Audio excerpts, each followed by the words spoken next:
RCR, la red que comunica y une al Perú. Ingresando a un nuevo bloque de Enlace Regional y RCR, Red de Comunicación Regional. La anunciado ya se encuentra con nosotros el doctor Francisco Díaz Canseco Tábara. Él es líder del partido Perú Nación, candidato al Congreso de la República en Lima con el número 1.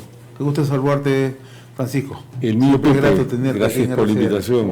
Siempre muy grato también estar contigo. Bien, ya está consolidada la lista. Ustedes están participando ya a nivel nacional, ¿no? Sí. Inscripciones en todas las circunscripciones electorales, ¿no? Salvo en Piura y en Apurímac. En Piura parece que una candidata, no sé qué problema hubo, ¿Ya? no pasó a la lista, y algo similar ocurrió en Apurímac. Ahora, uno de los temas que más se ha visto en los últimos días es el tema de los filtros, ¿no? ¿Cómo han hecho ustedes para hacer la filtración, la elección de los candidatos? Bueno, hemos usado el filtro de la OMPE. ¿Ya? En algunos casos se ha recibido información directa que ha sido utilizada, y luego he visto ahí una publicación en el sentido de que habrían 7 personas que tienen sentencias, pero por lo menos una de ellas es al revés, o sea, la gravedad era ella. Ya. La ponen como que tiene sentencia, no, ella ha sentenciado a alguien que la agredió, no sé qué cosa, y se ha pedido a todos que aclaren. Estamos esperando en las próximas 24 horas, y si se confirma que hay sentencia, lo sacamos, sin ambaje, ¿no? Dependiendo del caso, porque a veces, creo que hay un caso que tenemos ahí de hace 25 años que fue archivado, o sea, hay errores en esta información que se ha pasado, que deben aclararse. Tampoco podemos condenar a nadie de antemano, pero si se trata de una persona sentenciada, evidentemente no va a pasar.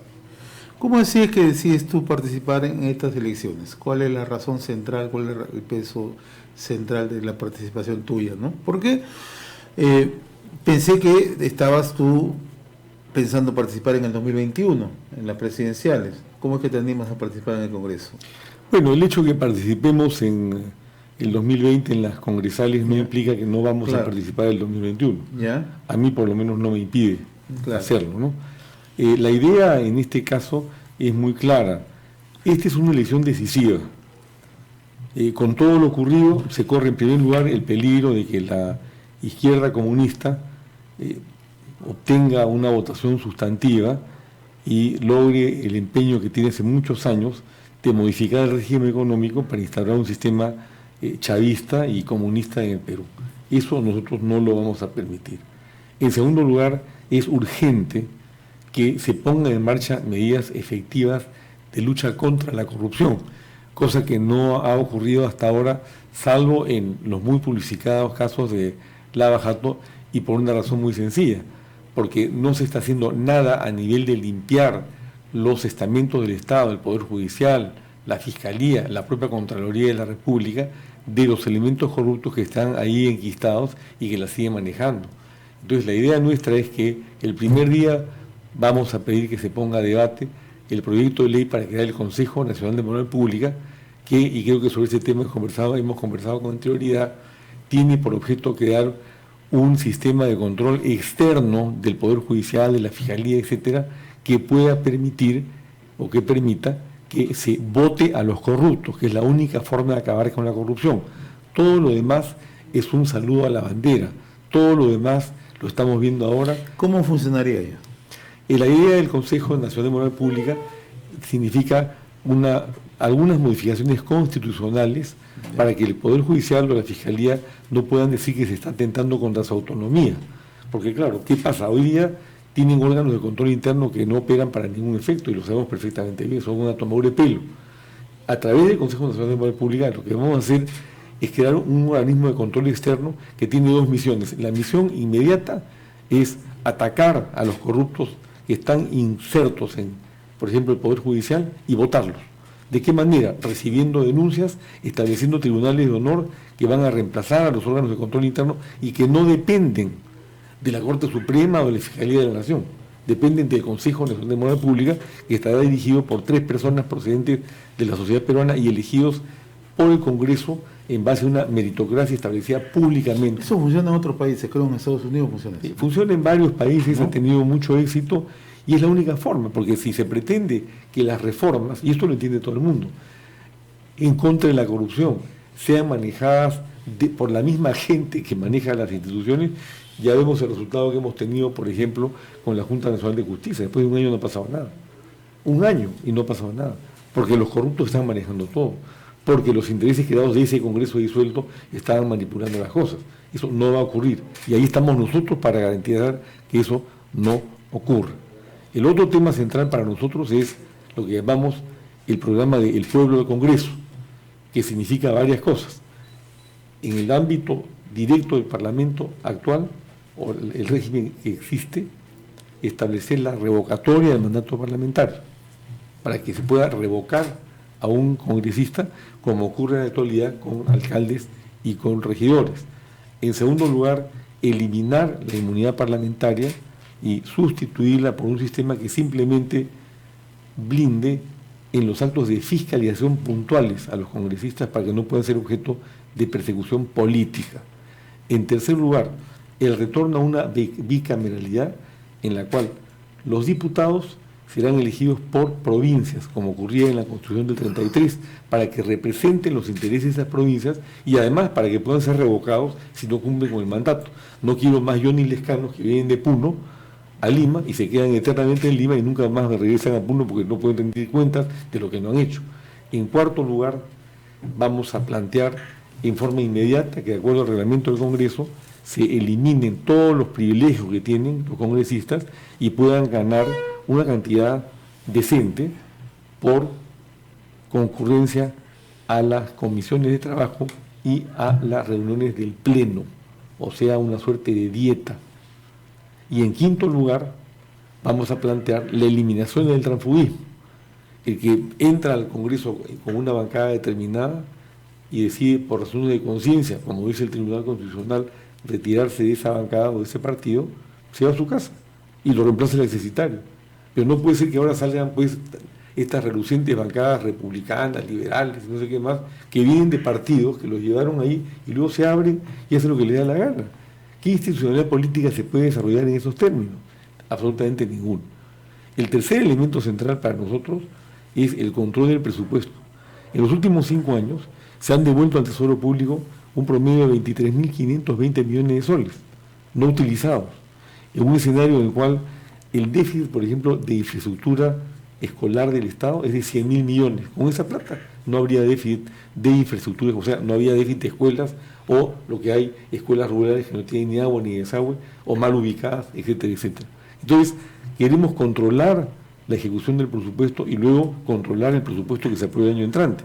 Pero durante el año que vamos a entrar al Congreso, la idea es que vamos a invitar, no interpelar, invitar al ministro de Economía una vez al mes a informar sobre la ejecución presupuestal y que no ocurra lo que está pasando ahora, que hay ministerios que están solamente en el 30 o 40% de ejecución a fin de año, o como pasa, tengo entendido, con el famoso alcalde de La Victoria, que me parece más, sobre todo hasta ahora, bastante figurete, que solo habría ejecutado el 1.2% de su presupuesto, lo cual es una tomadura de pelo. En efecto, ¿no? Ahora, el otro tema es que estamos en un periodo de interregno, ¿no? Y es un hecho casi inédito en la vida política del país. ¿Cuál va a ser el nivel de control que se va a hacer desde el Congreso, considerando que el presidente está gobernando en función a decretos de urgencia, ¿no? Eso termina, hay que revisar los decretos de urgencia. Eso es un tema que en realidad no se le está tomando mucha atención, ¿no? Pero vamos a hacerlo, definitivamente. Tenemos que revisar todo lo que se ha hecho hasta ese momento con los decretos de urgencia, que, por supuesto, de acuerdo a la Constitución, son fiscalizables. Claro. Y determinar si está todo ok, si hay temas que deben revisarse, en fin, esa es una función que le compete al Congreso, la de fiscalización, que la vamos a hacer, repito, por ejemplo, en el caso del presupuesto, que es muy importante.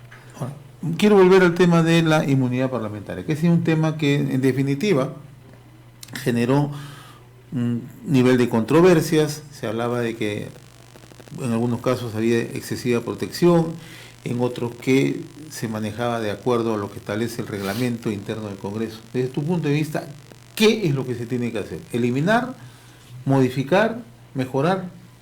Mira, el origen de la inmunidad parlamentaria viene del año 494 a.C., cuando en la antigua Roma se crean los tribunos del pueblo para defender al pueblo de los abusos que cometían los patricios, que era la clase alta romana, porque eran los fundadores de la ciudad. A estos tribunos del pueblo se les da una suerte de inmunidad para ejercer sus funciones de fiscalización, exclusivamente. Y la inmunidad nunca debió salirse de ese rango, como ocurre, por ejemplo, en el artículo 11 del Bill of Rights británico, o en lo que aprueba la Constitución aprobada por la Constituyente francesa en 1789. Pero acá en el Perú se extendió. Los señores llegaban y tenían inmunidad y ya se volvían intocables. Yo creo que en primer lugar hay que eliminarla y luego establecer un régimen donde solamente se aplique en forma puntual para los casos en los cuales hay persecución política o de otra índole por actos de fiscalización, que es una de las obligaciones y una de las prerrogativas que tienen los congresistas y el Congreso. Punto. Ahí muy payaso. Eso significa que si el señor Mamani le falta respeto a una dama en un avión, eso no pasa por el Congreso, se va de frente al Poder Judicial o a la Fiscalía, donde sea, como cualquier otro ciudadano. Pero si el señor Mamani o el señor Pérez, ¿no?, están fiscalizando al presidente Vizcarra con una acusación por mal manejo de fondos y le inician un proceso para callarle la boca, ahí hay inmunidad, ¿no? La llamaremos de otro modo. Ahí habrá protección. Yo prefiero no hablar de inmunidad porque está tan maleado el término y además es tan próximo al de impunidad, porque eso es lo que ha habido como consecuencia de esta pseudo, de esta falsa, de esta mal interpretada y peor aplicada inmunidad. Hablaremos pues de una protección al congresista para que realice sus tareas de fiscalización, nada más. Ahora, el otro tema, y lo conversaba en la última oportunidad que estuviste con nosotros aquí, en que es urgente generar confianza en la población, ¿no?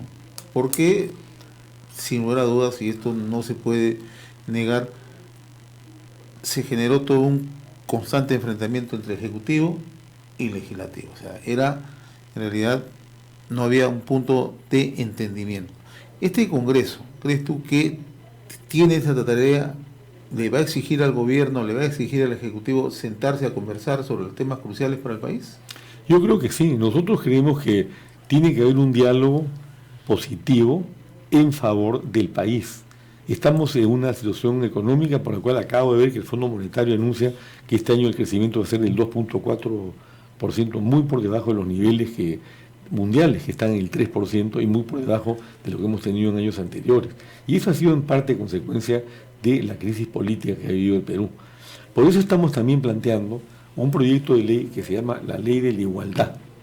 ¿En qué consiste la Ley de la Igualdad? Que en la elección al Congreso puedan elegirse el 50% de los congresistas, o puede elegirse el 50% de los congresistas provenientes de los partidos políticos, y el otro 50% son ciudadanos independientes que se presentan por su cuenta, costo y riesgo, y que tendrán que reunir un número determinado de firmas para poderse inscribir. De esta manera queremos eliminar la olla de presión, que significa un Congreso manejado por partidos, espero que eso no ocurra jamás con el nuestro, que no responden a las expectativas de la población, que defienden sus propios intereses o intereses de orden personal o privado o lo que fuere. Entonces, esto destapa la vía de presión, y yo quiero poner un ejemplo. Cuando hace algunas semanas me reuní con los dirigentes de los 22 gremios de Gamarra que han acordado designar un candidato al Congreso en la lista de Perú Nación, que se llama Manuel Salazar, que va con el número 4, me dijeron cada uno de los dirigentes que ellos habían apoyado en otras ocasiones a varios candidatos en varios partidos políticos, como no eran del gremio, cuando llegaron al Congreso ni siquiera los recibían. Y lo mismo me comentaba un día, yo, como tú sabes, he desarrollado el primer proyecto de quinoa orgánica en Perú desde 1985 en Puno.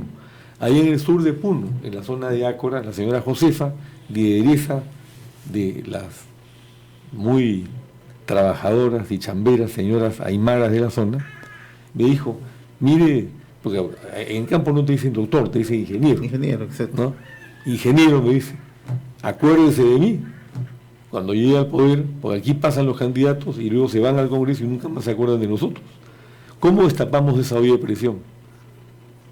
No a través de los partidos políticos que han perdido credibilidad que nosotros queremos rescatar a través de Perú Nación, pero sí a través de una elección directa que permita que, por ejemplo, Gamarra reúne sus X cantidad de firmas, estamos analizando cuántas pueden ser, y con eso se inscriben su propio candidato y postulan directamente.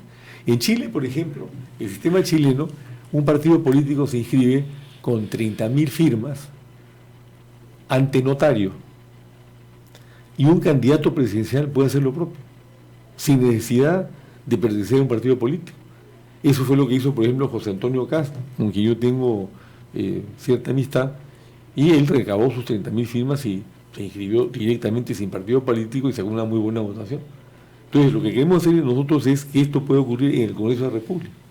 Entonces, tendremos un Congreso donde entran 50% de los partidos, 50% de personas que defienden legítimos intereses debidamente calificados, inscritos como independientes, en un marco conceptual en el cual habrá bicameralidad con diputados elegidos por sus provincias, que rinden cuentas o pueden ser revocados, donde se elimina la inmunidad parlamentaria y se establece un sistema de protección por fiscalización a los congresistas, donde van a ganar dietas o van a recibir su estipendio mensual por concurrencia a los plenos y a las comisiones de trabajo, donde eliminamos el transfugismo, ¿no es cierto?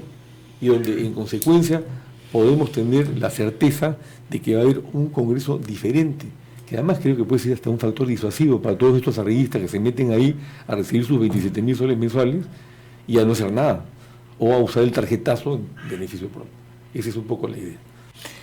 Ahora, ¿cómo estás mirando el momento político, no? Presidente de la Y República. hay otra ley que yo quisiera mencionar. Sí, ¿cómo no? ¿Te acuerdas de la reforma política, cuando establecen el nuevo régimen de inscripción de los partidos políticos con 24.000 afiliados? En la parte referida a los movimientos regionales, se reproduce el párrafo de la ley 39034, por el cual queda prohibida la inscripción de partidos antidemocráticos que van contra la Constitución, etcétera, etcétera, o sea, Movadef. Pero en el segmento que corresponde a los partidos políticos no han incluido ese párrafo. Hecho que yo denuncié hace meses, y seguramente el autor de la iniciativa en esa comisión que presidió este señor Tuesta, que yo no sé cómo lo han puesto ahí, un señor Tanaka, me contestó diciendo que no era necesario que existiera el párrafo porque en el artículo 6 se podía manejar. Leyendo el artículo 6 de esa reforma, no se maneja, y es absolutamente incongruente que la prohibición solamente abarque a los movimientos regionales y no a los partidos políticos. Con lo cual, presentando 24.000 afiliados, Movadef se puede inscribir 24 horas. Imagínate, ¿ha hecho nada? ¿La puerta abierta? Claro, ha dejado la puerta abierta, no ha movido nada. Porque los dueños de la verdad, de la comisión Tuesta, dicen que no importa, aunque sea una incongruencia total que se le escapaba a los congresistas que aprobaron, a la comisión y al presidente Vizcarra que pidió esta norma. Ahora, te planteaba hace unos instantes, ¿no? ¿Cómo estás mirando el momento político? El presidente de la República, en reiteradas oportunidades, insiste, ¿no?, que es el momento de la renovación política, ¿no? Pero estamos mirando que ello no va a ocurrir, ¿no? Están surgiendo figuras que van a garantizar, en tu caso, ¿no?, hacen su reentrega a la vida política mucho más activa, para un poco sopesar y ser un contrapeso ante el Ejecutivo, ¿no? O sea, por eso mi preocupación es cómo es que crees tú se tiene que actuar en el próximo Congreso considerando la actuación del Ejecutivo. Yo creo que tiene que establecerse un diálogo permanente, abierto, transparente, sin dar las espaldas a la ciudadanía. Nada de cosas bajo la mesa, como se hizo al comienzo entre Vizcarra, por ejemplo, y Keiko Fujimori, que se reunieron en secreto y pues cada uno salió y disparó por su lado. Y el presidente no tendrá disculpa de decir que el Congreso obstruye, ¿no? Absolutamente. Nosotros no vamos a obstruir. Nosotros creemos que debe haber una colaboración por el país, a eso estamos viendo. A trabajar por el Perú, no en función de razones electoreras o de intereses que no es, porque nosotros no defendemos ningún interés privado, defendemos los altos intereses de la patria. Ahora, en esa línea, ¿no?, el presidente insiste en que se tenga que elegir, y lo hace permanentemente, a pesar que dice que no está participando en campaña política, pero bueno, siempre insiste que hay que elegir a los mejores representantes. Entonces, ¿se está dando una auténtica renovación, crees tú? ¿O? Bueno, eso lo veremos en las elecciones.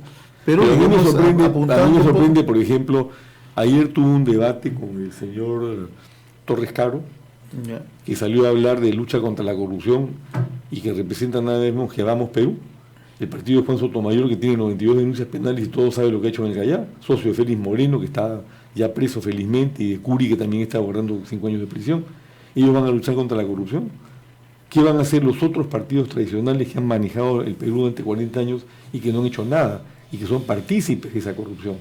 Y se presentan ahora muy airosos a decir, no, ahora nosotros vamos a luchar contra la corrupción. Torres Caro a mí me dijo, por ejemplo, que él aceptaba apoyar la creación del Consejo Nacional de Moral Pública y echar la mano para hacer un acuerdo. Yo le dije, mire, señor Torres Caro, yo le doy la mano a título personal, pero con su partido nosotros no tratamos, partido corrupto. Entonces, eso me preocupa, que se vaya a engañar a la población, ¿no? Que se presenten esta gente, ¿no? Con A eso iba, nuevos ¿no? Porque candidatos para engañar y volver al Congreso a hacer de las suyas. eso iba, ¿no? Porque mucho se preconiza que hay una renovación, que estas elecciones iban a dar lugar o van a dar lugar al surgimiento de nuevas figuras políticas, ¿no? Pero en la práctica estamos viendo que vuelven personajes que incluso con muchos cuestionamientos, etcétera, etcétera, ¿no? Así es, vuelven, pero ya eso está en manos de la ciudadanía. Y por supuesto, claro, la otra cosa que me preocupa es que gentes como Plata como Cancha, que tienen tremendo currículum, ¿no? Presenta pues algunos candidatos que realmente a mí personalmente me parecen impresentables. Pero supongo que estará confiado en que con Plata como Cancha puede volverlos a meter al Congreso para seguir haciendo la suya. Entonces, ese es un tema que en un mes y medio de campaña vamos a ver cómo se puede revertir, cómo llega el mensaje de quienes realmente podemos sostener una posición de lucha real contra la corrupción, porque tenemos detrás nuestro una conducta intachable, porque de eso se trata, como el caso de quienes me acompañan en Perú Nación, y seguramente hay otros candidatos, pero en partidos limpios, no en partidos que a su turno estén manejados desde atrás por gente que sabemos que está perfectamente cuestionada. La campaña es bastante corta, ¿no? Una campaña corta, además con Pascua, Navidad, Año Nuevo y todo lo demás. El tema de financiamiento, ¿no? Si bien es cierto, va a haber financiamiento de parte directamente en campaña, pues está por el Estado, ¿no? Pero ¿temes tú que ingrese plata que de una u otra manera se siga con los mismos vicios de antes? Sí, yo temo que sí, aunque la OMP está controlando mucho más ahora, felizmente. Nosotros nos estamos financiando con los aportes de los candidatos, de militantes, dirigentes del partido, una campaña austera. Felizmente se ha prohibido la propaganda o la publicidad en radio y televisión, lo cual es una ayuda, pues que eso es lo más caro en las campañas, pero siempre hay gastos fuertes que hacer, pero en fin, cada uno está poniendo lo que puede y vamos a hacer todo el esfuerzo posible. Pero eso no quita que hay pues partidos plutocráticos, como Alianza para el Progreso, donde el señor Acuña utiliza los ingresos provenientes de sus universidades, o sea, de sus alumnos, para financiar sus campañas políticas, y donde sabemos perfectamente bien lo que hay detrás. Muy bien, mi estimado Francisco Díaz Canseco Tabras, líder del Partido Perú Nación, candidato al Congreso de la República número 1 en Lima, ¿no?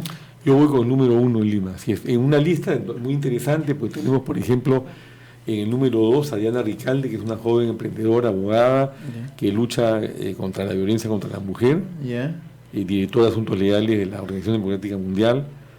Tengo en el número 3 a Juan Bariles, que ha sido varias veces director de ADEX, o presidente de ADEX. ¿Va con ustedes? Va con nosotros. Juan Bariles, sí. Manuel Salazar, que es el único representante en estas elecciones de Gamarra, ¿no? El 5 es Carlos Manuel Ponce, que es nuestro secretario general colegiado. El 6º es Mabel Vío, muy acreditada animalista y luchadora social. 7º, Eduardo Rondón, otro muy acreditado animalista. Y tenemos también a Carlos Enrique Arce, que representa a la Asociación Nacional de Licenciados de las Fuerzas Armadas, que tiene 69 bases a nivel nacional y 75.000 afiliados. O sea, hemos reunido un grupo, en general, digamos, en la lista de Lima no hay un solo político, salvo el que habla, que yo no lo soy, porque yo me considero un luchador social, y los demás integrantes son personas que vienen de diferentes sectores, que quieren luchar por el país, terminar con la corrupción y sacar adelante un proyecto de justicia social que permita que el desarrollo del Perú, que es otra cosa muy importante, no se base solamente en que crecimos 2% o 3% y al costado la miseria sigue imperando, que es lo que pasa y porque hay mucha desigualdad en nuestro país. Bien, nuestro agradecimiento a Francisco Díaz Canseco Tábara, líder del Partido Perú Nación, candidato al Congreso de la República en Lima con el número 1. RCR, la red que comunica y une al Perú.